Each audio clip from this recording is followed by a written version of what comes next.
What was your relationship like with Marion Barry? It was interesting because my father is a DC Politico, and Marion knew him. And I come from a era where, as a kid, I grew up in politics, so I knew him from a kid. And then I got to be his counterpart on the council. So we're actually sitting on the dais together. So Marion saw me as a person that could lead the city and not make the mistakes that he made. So he spent a lot of time at the end of his life making sure I knew what he knew. What do you think is your craziest story about Marion Barry? Oh man. I probably have a lot of crazy Marion Barry stories from, one time he was talking about, I don't even know what the issue was, but we were on the dais and everybody was focused on him. And he turned and he looked at me and he said, "Miss Bowser, you shouldn't be voting on this, Miss Bowser." Another time we were going to an event and he just drove up to the event. It was a backyard party. He got out of his car. He left it in the middle of the street. Door open, and just walked in. But that was him. Other times I would be campaigning and I wanted to knock on doors and I said, "Marion, I can't talk to you right now, Mr. Barry. I'm campaigning." And he said, "You need to be talking to me." So, he was one of a kind. That's all I can say.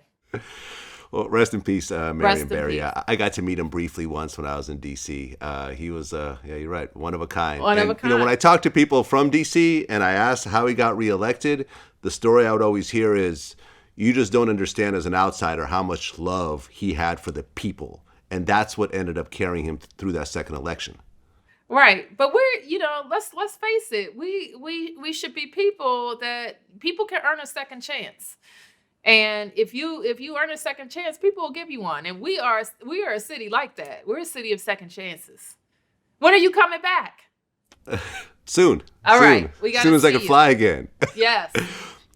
Well, during your first year as mayor, the district saw a 40% increase in homicides. What happened during that time and how did you address it?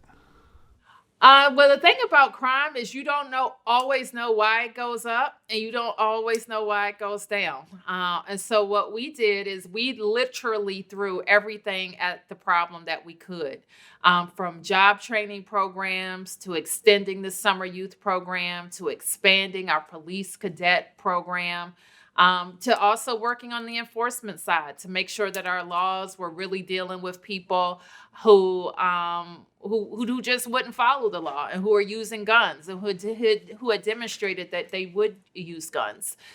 So we attacked it from what I call the opportunity side, giving people opportunities so they won't commit crime, onto the enforcement side. And we saw those numbers go down the following year.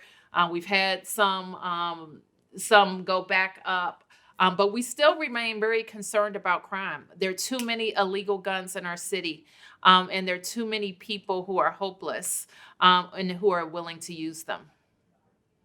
Well, during that time, you proposed legislation that would allow warrantless searches of violent ex-offenders. Yep. And that bill had a lot of pushback and ultimately didn't pass. And there's always a lot of talk about bills like this. There's like stop and frisk and so forth. Would you compare it to that? And how do you feel about it today? It is not something that people of the District of Columbia support, or the law enforcement people who would have to enact it would support.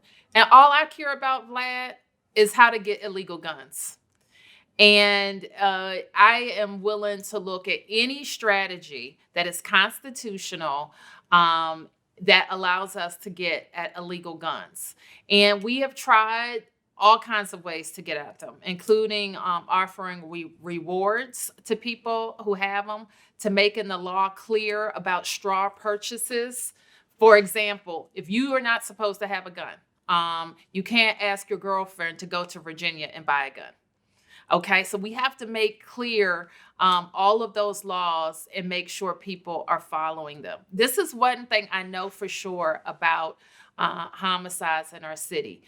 We could take down petty squabbles that people are fixing with guns. If they didn't have a gun, We may have a fight, we may have an altercation, we may even have an assault, but what we wouldn't have is a homicide.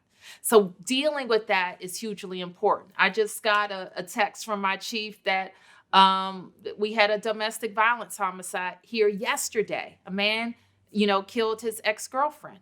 So we have people who are living in their homes and living in their communities who are scared because of illegal guns.